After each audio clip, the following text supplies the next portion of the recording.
গত 2 দিন আগের খবর, ঝিনাইদহে সম্ভবত,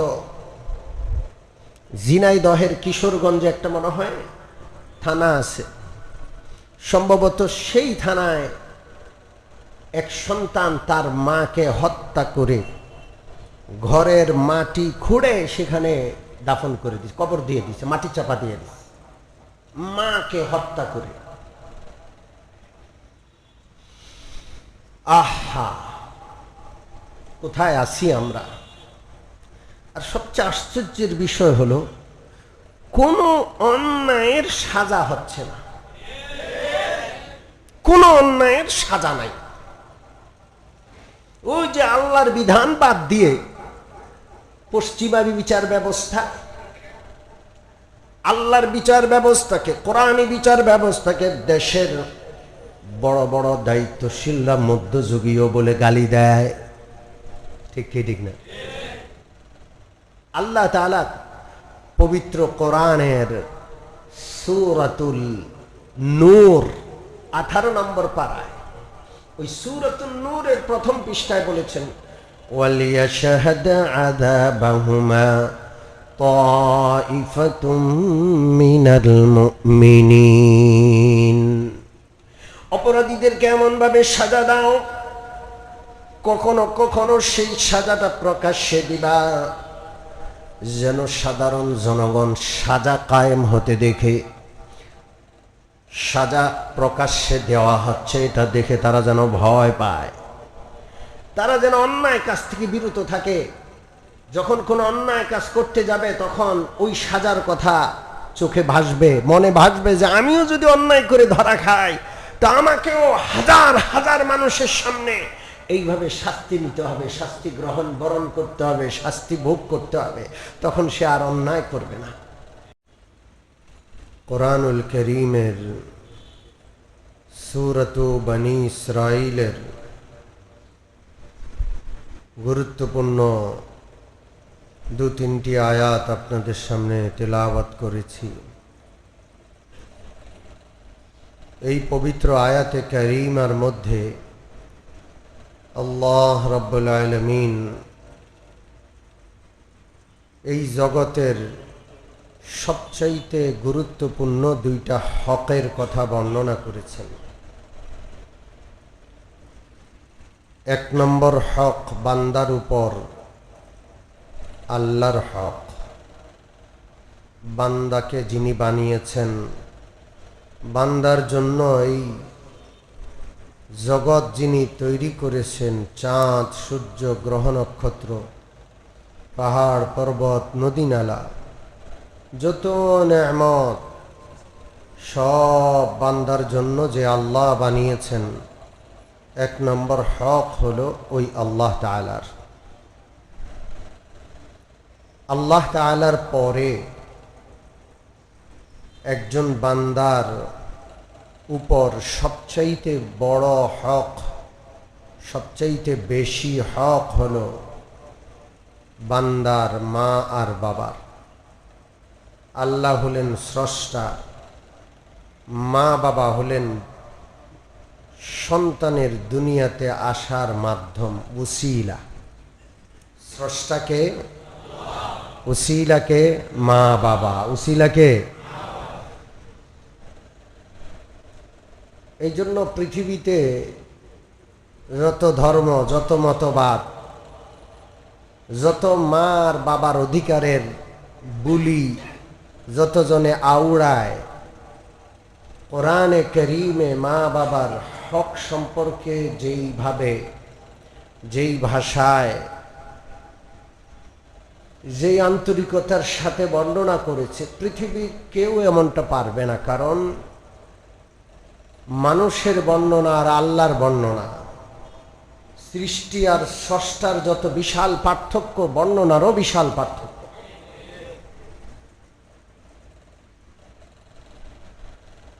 সম্মানিত উপস্থিতি, আল্লাহ তাআলা বলছেন, ওয়াকাদা রাব্বুকা আল্লা তা'বুদু ইল্লা ইয়্যাহ। আল্লাহর ফয়সালা হলো,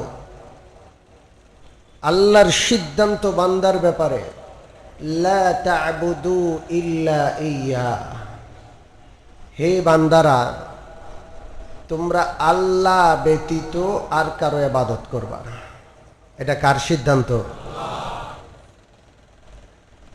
কোনো ছাড় নাই। ইবাদত একমাত্র কার? ইবাদত মানে আনুগত্য। নামাজ, রোজা, হজ, যাকাত এটা যেমন ইবাদত, গোটা জীবনের প্রতিটা ক্ষেত্রে আল্লাহর আনুগত্য করে, হালাল হারামের বিচার করে, কামাই রোজগার, জগৎ সংসার, জীবন যাপন, সভ্যতা, সংস্কৃতি, বিবাহ, শাদী, সব কিছুর মধ্যে বিধিবিধান কার আছে? সেই বিধিবিধানের আনুগত্য, এটাও ইবাদত। আমরা মনে করি শুধু নামাজ ইবাদত, রোজা ইবাদত, অন্য কিছুতে ইবাদত তালাশ করি না, আল্লাহর বিধিবিধান তালাশ করি না।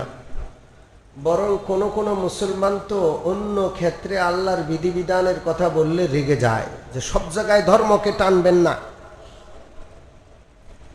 আছে না নাই? ইসলাম পূর্ণাঙ্গ একটা জীবন ব্যবস্থা, শুধু কিছু আনুষ্ঠানিকতা, হাতে গোনা কয়েকটা ইবাদত ইসলাম এমনটা নয়। গোটা জীবনের প্রতিটা ক্ষেত্রে ইসলামের বিধিবিধান দ্বারা বান্দা নিয়ন্ত্রিত। বান্দা সর্বক্ষেত্রে সর্ব অবস্থায় যেমন বান্দা, গোলাম সর্বাবস্থায় সর্বক্ষেত্রে আল্লাহর গোলামই বান্দার জন্য রয়েছে। কোন ক্ষেত্রে বান্দা যেন আল্লাহর গোলামীকে অস্বীকার না করে। যদি করে তাহলে ইসলাম শেষ, বান্দার ইসলামের পরিচয় নষ্ট হবে, বান্দা কাফের হয়ে যাবে। এই জন্য আল্লাহর সিদ্ধান্ত হইল ওয়াকাদা রাব্বুকা আল্লা তা'বুদু ইল্লা ইয়্যাহ। আল্লাহ রাব্বুল আলামিনের ফয়সালা বান্দার ব্যাপারে, বান্দা যেন একমাত্র আল্লাহর ইবাদত করে, আর কারো ইবাদত চলবে না। আনুগত্য কার? জোরে বলেন আল্লাহর। জীবনের প্রতিটা ক্ষেত্রে আনুগত্য একমাত্র আল্লাহর। ব্যক্তি জীবনে, পরিবারে, সমাজে, রাষ্ট্রে, রাজনীতিতে কার আনুগত্য?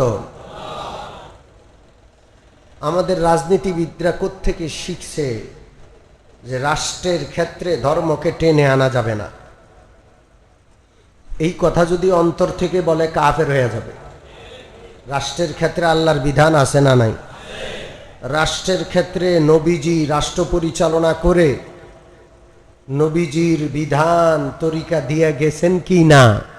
জোরে বলেন। নবীজি 10 বছর রাষ্ট্র পরিচালনা করেছেন। কোন রাজনীতিবিদ যদি নবীজির রাষ্ট্র পরিচালনার সে অধ্যায়কে অস্বীকার করে, তার ঈমান থাকবে? জোরে বলেন। এখন এই বক্তব্যটাকে 71-এর সাথে মিলায় যে 71-এর যুদ্ধ হয়েছে নাকি রাষ্ট্র ধর্মকেন্দ্রিক হবে না এই ব্যাপারে। অর্থাৎ যত মুক্তিযোদ্ধা, সব মুক্তিযোদ্ধা যুদ্ধ করেছে রাষ্ট্রীয় আইনে ধর্ম না থাকার ক্ষেত্রে, এই জন্য নাকি যুদ্ধ করেছে। নাউজুবিল্লাহ বলেন। তাহলে তো সব মুক্তিযোদ্ধা আল্লাহ না করেন, আল্লাহ না করেন, সব মুক্তিযোদ্ধার ঈমান শেষ। এই জন্য আপনি রাজনীতি করেন, হাত জোড় করি, আপনার ঈমান নষ্ট করেন না। নেতাদের আওড়ানো বুলি মুখে আওড়াবেন না। পশ্চিমারা শিখাইয়া দিছে, জাতিসংঘ শিখাইয়া দিছে, সেই সমস্ত বুলি আওড়াইয়া ঈমান নষ্ট করেন না। মৃত্যুর সাথে সাথে সব সম্পর্ক শেষ, তখন একমাত্র সম্পর্ক থাকবে কার? কত নেতা আইলো গেল, চলে গেল, মরে যাওয়ার পরে আর নামও লয় না, ভুলেই যায় মানুষ। এই জন্য আপনি আপনার মূল্যবান ঈমান নষ্ট করবেন না, আল্লাহর হস্তে মাপ চাই। এবং অনেকে খুব নারাজ হয় আমরা যখন এখানে বসে মিম্বরে বসে বলি যে রাজনীতির ক্ষেত্রে ইসলামের বিধান আছে, রাষ্ট্র পরিচালনার ক্ষেত্রেও ইসলামের বিধান আছে। অনেকে রাগ করে, আমাদের সাথে আর পরে কথা বলে না, বলে যে হুজুর ওখানে মিম্বরে বসে বসে রাজনীতির কথা বলে। সম্মানিত মুসল্লিয়ানে কেরাম, পরিষ্কার করছি আজকে, প্রচলিত যে রাজনীতির দল আছে কোন দলের সাথে আমি সম্পৃক্ত না, পরিষ্কার কথা। একেবারে ইসলামী দলগুলোর সাথেও আমি সম্পৃক্ত না, কারণ আমি বিশ্বাস করি গণতন্ত্রের মাধ্যমে ইসলাম আসবে না, এটা আমি বিশ্বাস করি। অতএব আমার সমর্থন, আমার শ্রম আমি ওই গণতন্ত্রের পিছনে নষ্ট করতে রাজি না। আমি বিশ্বাস করি যেইভাবে মদিনা ইসলাম কায়েম হয়েছে, ভোটে ইসলাম কায়েম হয় নাই মদিনাতে। যেইভাবে আফগানিস্তানে ইসলাম কায়েম হয়েছে, ভোটের মাধ্যমে আফগানিস্তানে ইসলাম কায়েম হয় নাই। ভোটের মাধ্যমে ইসলাম কায়েম করতে গিয়ে মিশর ব্যর্থ হয়েছে, ভোট হইলেও ইসলাম কায়েম হয় না। ফিলিস্তিনের হামাস ব্যর্থ হয়েছে, ভোট হয়েছে, হামাস বিজয়ী হয়েছে, ইসলাম কায়েম হয় নাই। এই জন্য আমি এই ব্যর্থতার পিছনে দৌড়াইতে চাই না। আমি ওই বিশ্বাস নিয়ে মরতে চাই, যেই বিশ্বাস মুসলমানদের রাখা উচিত যে মদিনার পদ্ধতিতে ইসলাম কায়েম হবে ইনশাআল্লাহ। এই জন্য আমাকে কেউ যদি ট্যাগ দেয় যে হুজুর রাজনীতি করে, তাহলে এই ট্যাগ মিথ্যা, আমি এর সাথে সম্পৃক্ত না। তবে এই কথা বিশ্বাস করতেই হবে যে ইসলাম যেমন ব্যক্তি জীবনে আছে, ইসলাম রাষ্ট্রীয় জীবনেও আছে, ইসলাম রাষ্ট্র পরিচালনার ক্ষেত্রেও আছে, আছে না নাই? আল্লাহ যেন আমাদের সকলকে এই বিশ্বাস নিয়ে মরার তৌফিক দান করেন। তাহলে এক নম্বর হক কার হক? আল্লাহর হক হলো বান্দা সর্বক্ষেত্রে আল্লাহর বিধান কায়েম করবে, গোলামি করবে। রাজি আছেন ইনশাআল্লাহ? পোশাকের ক্ষেত্রেও কার বিধান? আপনার নিজস্ব কোনো এখতিয়ার কিংবা স্বাধীনতা আছে? আরে আমরা তো স্বাধীন না, আমরা আমেরিকার গোলাম না, ভারতের গোলাম না, আমরা কার গোলাম? যারা আল্লাহর গোলামি করে না এরা কোনো পরাশক্তির গোলামি করে। মুসলমান কার গোলামি করে? আল্লাহ। আল্লাহ আমাদেরকে গণতন্ত্র কায়েম করার জন্য বানাইছেন, জোরে বলেন। আল্লাহর জমিনে ইন্নী জাইলুন ফিল আরদে খলিফা, আল্লাহর জমিনে আল্লাহ খলিফা বানিয়ে মানুষকে পাঠিয়েছেন। মানুষ গোলাম, আল্লাহর জমিনে আল্লাহর বিধান কায়েম করবে, এটাই মানুষের জীবনের উদ্দেশ্য আর লক্ষ্য। ঠিক আছে ইনশাআল্লাহ? এক নম্বর আল্লাহর হক, ওয়াকাদা রাব্বুকা আল্লা তা'বুদু ইল্লা ইয়্যাহ, আল্লাহর ফয়সালা, আল্লাহর সিদ্ধান্ত হলো বান্দা জীবনের সর্বক্ষেত্রে ইবাদত করবে, আনুগত্য করবে একমাত্র কার? গোলামি করবে একমাত্র কার? লা তা'বুদু ইল্লা ইয়্যাহ, আর কারো গোলামি নয়, কোনো নেতার আনুগত্য নয়, কোনো পরাশক্তির আনুগত্য নয়, একমাত্র আনুগত্য কার? দুই নম্বর হক হলো ওয়াবিল ওয়ালিদাইনি ইহসানা, বান্দা আল্লাহ রাব্বুল আলামিনের হকের পর মা বাবার হককে সবচেয়ে গুরুত্ব দিয়ে আদায় করবে, ইহসান করবে। ইহসান, মা বাবার সাথে ইহসান করবে। ইহসানের সাধারণ অর্থ হলো দয়া, মায়া, উত্তম আচরণ। তো ইহসান এমন একটা শব্দ যার এক কথায় কোনো অনুবাদ বাংলায় সম্ভব না। আরবি ভাষাটা এটা আল্লাহর ভাষা, মানুষের ভাষা দিয়ে আল্লাহর ভাষার পূর্ণাঙ্গ অর্থ বোঝানো মুশকিল, সম্ভব না। মা বাবার সাথে ইহসান করতে হবে।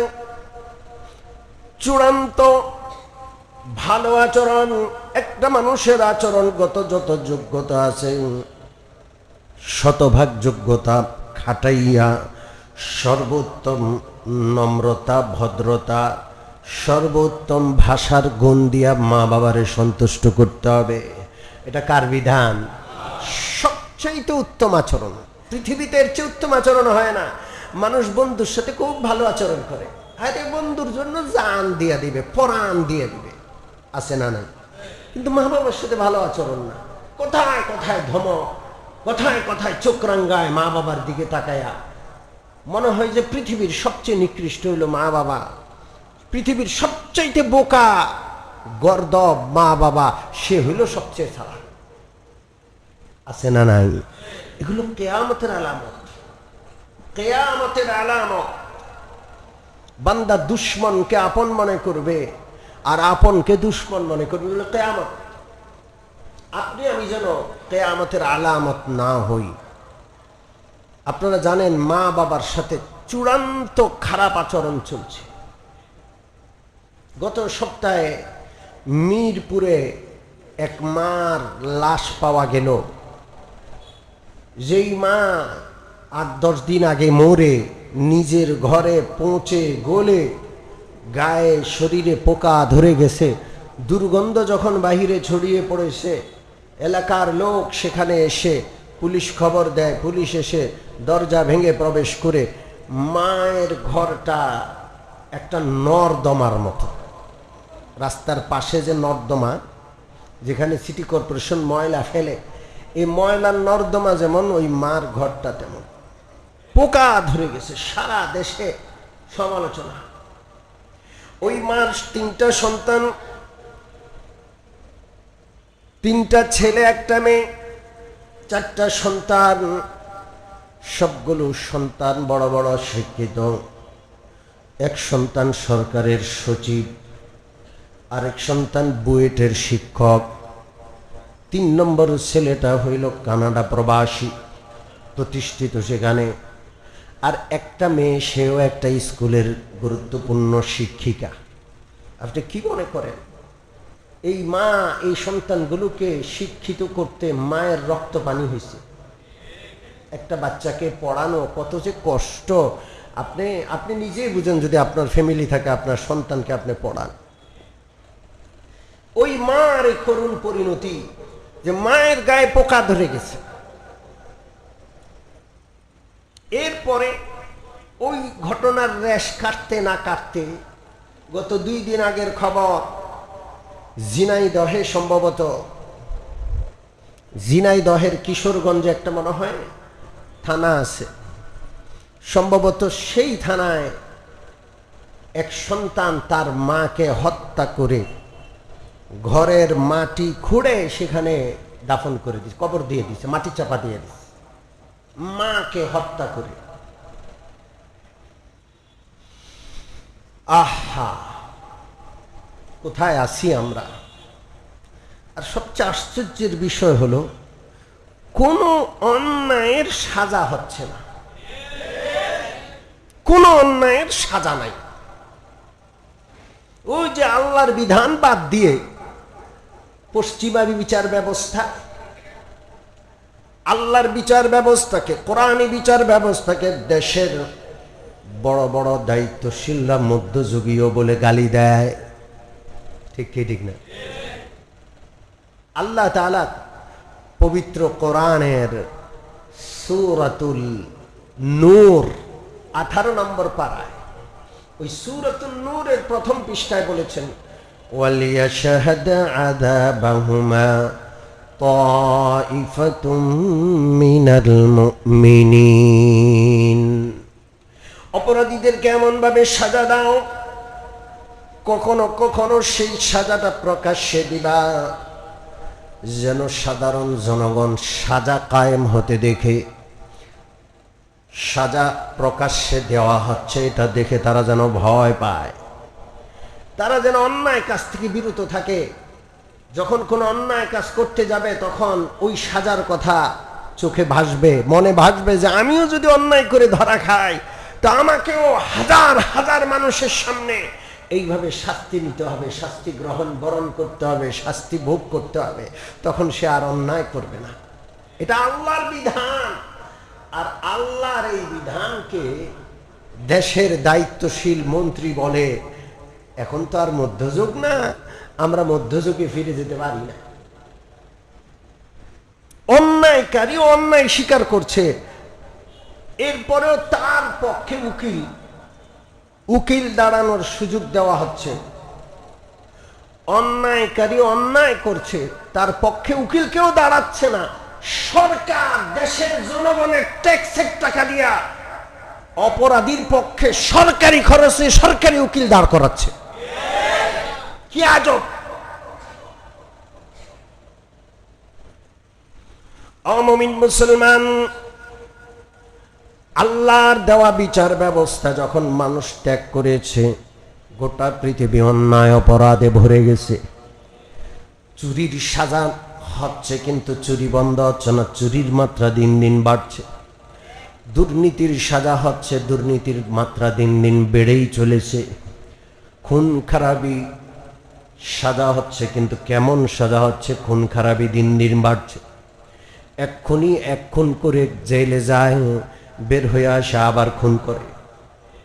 সিরিয়াল কিলার, এমনকি খুন আর হত্যার পেশা মানুষ অবলম্বন করছে। সে খুনি, তার কাম হইল কয়েকটা টাকা পয়সা, একটা মদের বোতল ধরায় দিলে সে খুনের পর খুন করতে থাকে। এটাই তার পেশা, খুন করাটাই তার পেশা। এমন পেশাদার খুনি আছে না নাই? সম্মানিত উপস্থিতি, কি বলবো, কোনটা দিয়ে কথা বলবো, কোনটা নিয়ে কথা বলবো বুঝতে পারি না। এত এত এত এত সমস্যা। ফার্সিতে একটা কথা আছে, তনহামা দাগ দাগ শুদ পাম্বা খুজা খুজা নাহাম। আমার বাবা এর অনুবাদ করতেন, সারা শরীর ক্ষত মলম দিব কত। সারা শরীর ক্ষত মলম দিব কত। সারা শরীরই তো ক্ষত। আল্লাহর বিধান ছেড়েছি, সব কিছু গেল, সব শেষ। শিক্ষাটার শিক্ষা রয় নাই, বিচারটা বিচার রয় নাই, শিক্ষাটা কুশিক্ষা হয়ে গেছে, বিচার অবিচার হয়ে গেছে।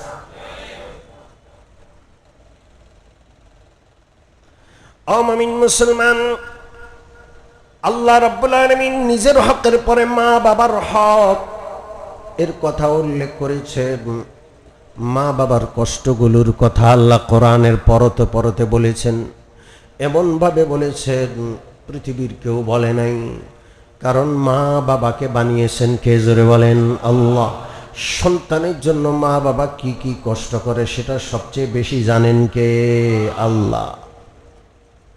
এই জন্য আল্লাহ নিজের হকের পর মা বাবার হকের কথা উল্লেখ করেছেন। কতবার যে উল্লেখ করেছেন। সূরাতুল লুকমানে আছে, আল্লাহ তাআলা বলেন, ওয়াসাইনাল ইনসানা বিওয়ালিদাইহি হামালাতহু উম্মুহু ওয়াহনান আলা ওয়াহনিন وفصاله في عامين أن اشكر لي ولوالديه ووصينا الإنسان بوالديه। আল্লাহ বলেন, আমি মানুষকে ওসিয়ত করছি, জোর তাকিদ করেছি, বিওয়ালিদাই, তার মা বাবার জন্য। হামালাতহু উম্মুহু ওয়াহনান আলা ওয়াহনিন, সন্তানকে মা পেটে ধারণ করেছেন বড় কষ্টের উপর কষ্ট করে, কষ্টের পর কষ্ট। ওয়াহনান আলা ওয়াহনিন, সূরাতুল আহকাফে আছে, হামালাতহু উম্মুহু কুরহা ওয়া ওয়াদাআতহু কুরহা, তার মা তাকে বড় কষ্ট করে পেটে ধারণ করেছেন, বড় চরম কষ্ট সহ্য করে তার মা তাকে প্রসব বেদনা সহ্য করে প্রসব করেছেন। কোনো সন্দেহ আছে? জোরে বলেন আহ। শুধু মা পেটে ধারণ করছে, কোনোদিন দুধ খাওয়ায় নাই, কোনোদিন পালেও নাই। শুধু পেটে ধারণ করার যে কষ্ট, সারা জীবন মার গোলামি করেও সেই কষ্টের হক আদায় হবে না।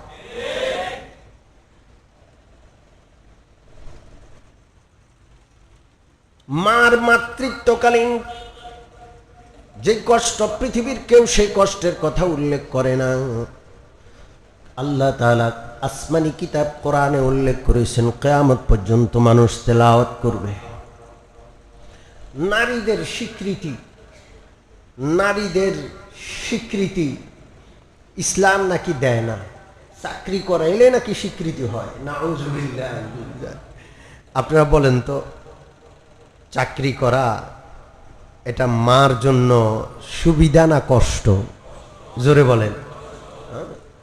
সন্তান মাদেরকে সুবিধা দিচ্ছে, দায়িত্ব দেয় নাই। কি দিছে বলেন? একটা হলো দায়িত্ব, আর একটা হলো অধিকার বা সুবিধা। দায়িত্ব দিছে আল্লাহ পুরুষদেরকে। কাদেরকে দিছে? কামাই করো আর খাওয়াও, মাকে খাওয়াও, বউকে খাওয়াও, সন্তানদেরকে খাওয়াও, বোন যদি ঘরে থাকে বোনকে খাওয়াও। বিয়ে দেওয়ার আগ পর্যন্ত বোনকে খাওয়াইতে হবে। এই সব দায়িত্ব পুরুষের উপর।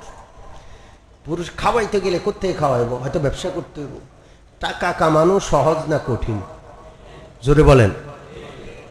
মস্ত বড় কঠিন। পৃথিবীর কঠিনতম কাজগুলোর একটা কাজ হলো পয়সা কামানো, পয়সা উপার্জন। সে কঠিন ময়দানে মেয়েদেরকে আপনি ছেড়ে দিলেন, মেয়েদের ইজ্জত থাকে? জোরে কোন। মান সম্মান ইজ্জত কিচ্ছু থাকে না। এগুলো তো আসে সবকিছু, তারপরেও দেখেও দেখি না। পাগল। যেই দিকে পশ্চিমারা ছুটছে মুসলমান সেই দিকে ছুটছে।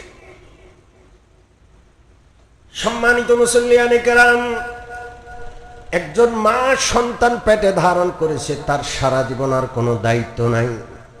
সারা জীবন মা হিসাবে শুধু তার অধিকার আর অধিকার। আল্লাহ কোনো দায়িত্ব দেন নাই।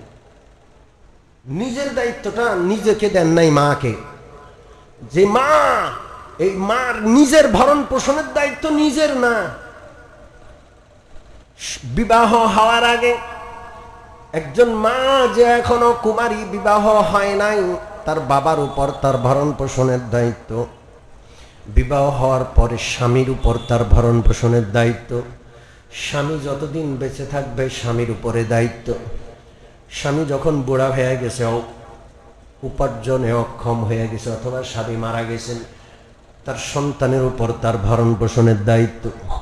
কোনো কারণে স্বামী নাই, সন্তান নাই, আত্মীয় স্বজন নাই, সরকারের উপর দায়িত্ব ওই মার ভরণ পোষণ দেওয়া। ঠিক কি ঠিক না? কতটা অধিকার দিয়েছে। সারা জীবন একজন নারী শুধু মা হবে, আর কোনো দায়িত্ব নাই। এত বড় মাতৃত্বের দাম ইসলামে। এরপরেও যেই মহিলারা, যেই পুরুষেরা ইসলামকে দায়ী করে, আলেম ওলামাদেরকে দায়ী করে যে আলেম ওলামারা নারীদেরকে অধিকার দেয় না, এরা পশ্চিমাদের ভাষায় কথা বলে। কাদের ভাষায়? আল্লাহর দুশ্মনদের ভাষায় তারা কথা বলে। অনেকে বুঝেও ওখান থেকে টাকা পায়, ওখান থেকে সুবিধা পায়, এই জন্য ওদের পক্ষে বলে। আর অনেকে না বুঝেও বলে। আছে না নাই? জোরে বলেন। একজন মার মাতৃত্বের স্বীকৃতি আল্লাহ তাআলা দিয়েছেন, যেটা পৃথিবীর কেউ দেয় নাই। এত বড় স্বীকৃতি ওই মা। সারা জীবন কোনো দায়িত্ব নাই, সারা জীবন তার শুধু অধিকার আর অধিকার, কোনো দায়িত্ব নাই সারা জীবন। আপনি কি জানেন পশ্চিমা সমাজে নারীদের অনেক দায়িত্ব? জানেন আপনি? অনেক বেশি দায়িত্ব। মেয়েটা যখন সাবালক হয়েছে, সাবালিকা হয়েছে, মেয়েরে মা বাবা ঘর থেকে বাইর করে দেয়, যা তুই কইরা খা। কারণ মার আরেকজনের সাথে সম্পর্ক, বাপের আরেকজনের সাথে সম্পর্ক, সন্তানের সাথে মা বাবার বন্ধন নাই। এবং এই সন্তান স্কুলে গিয়ে আরো কতজনের সাথে লাইন করে, বয়ফ্রেন্ড নিয়ে ঘরে আসে, মা বাবা কিছু বললে পুলিশে ফোন দেয়, মা বাবার এসে জেল খাটায়। সন্তানের অধিকারের নামে মা বাবাকে কষ্ট দেয়। এই জন্য মা বাবার সাথে সন্তানের সাথে সম্পর্ক গড়ে ওঠে না। সাবালক হওয়ার সাথে মেয়েরও ঘর থেকে বের করে, যা বের হয়ে যা। কামাই রোজগার সহজ না কঠিন? এই মেয়েটা ঘর থেকে বের হয়ে ইজ্জত বিক্রি করে এরপরে খায়। পশ্চিমা সমাজকে সহজ মনে করেন না। এরপরে এই মেয়ের বিবাহ হয় না যতক্ষণ না মেয়ে চাকরি না করে। স্বামী স্ত্রী একসাথে বিবাহ হওয়ার পরে সংসারের অর্ধেক খরচ স্বামী দেয়, অর্ধেক খরচ স্ত্রী দিতে হয়। সন্তান যদি একটা হয়, সন্তানের খরচ ভাগ করে নেয়, তুমি উদ্যোগ দিবা আমি উদ্যোগ দিব, দুইটা হইলে একটা একটা করে ভাগ করে নেয়। এরে আমি খরচ দিব, ওরে তুমি দিবা। বলেন স্ত্রী লোক করতে খরচ আনবে? বিবাহের আগেও সে ইজ্জত বিক্রি করে, বিবাহের পরেও ইজ্জত বিক্রি করতে বাধ্য হয়, সম্মান নষ্ট করতে বাধ্য হয়। এই হলো দুনিয়া, এত সহজ না। আর আল্লাহ রাব্বুল আলামিন পবিত্র কোরআনে জায়গায় জায়গায় মার মাতৃত্বের কষ্টের কথা বলেছেন। সূরাতুল লোকমানে বলেছেন হামালাতহু উম্মুহু ওয়াহনান আলা ওয়াহন। ও বান্দারা, তোমরা তোমাদের মা বাবার সাথে ইহসান করবা, কারণ মা তোমাদেরকে কষ্ট করে পেটে ধারণ করেছে, কষ্টের উপর কষ্ট করে। ওয়াফিসালুহু ফি আমাইন, 2 বছর দুধ পান করিয়েছেন। কয় বছর? জোরে বলেন, কয় বছর? 2 বছর। কত বড় কষ্ট মা। এই জন্য মা বাবার খেদমত করবো ইনশাআল্লাহ। জোরে বলেন, করব। মা বাবার হক সম্পর্কে আমি আলোচনা করব। এই আলোচনাগুলো মাঝে মাঝে হওয়া দরকার, না হলে আমরা সন্তানরা মা বাবার কথা ভুলে যাই। ঠিক কি ঠিক না? এই আলোচনাগুলো হলে অন্তত যখন শুনি তখন তো একটু দিল নরম হয়। কথা ঠিক কি ঠিক না? আমরা ইনশাআল্লাহ মা বাবার হক সম্পর্কে খুঁটিনাটি আলোচনা পর্যন্ত ইনশাআল্লাহ ধারাবাহিক কয়েক জুমায় করব। আল্লাহ তাআলা আমাদেরকে আল্লাহর হক এবং মা বাবার হক আদায় করার তৌফিক দান করেন। আমিন। ওয়া আখিরু দাওয়ানা আনিল হামদুলিল্লাহি রাব্বিল আলামিন।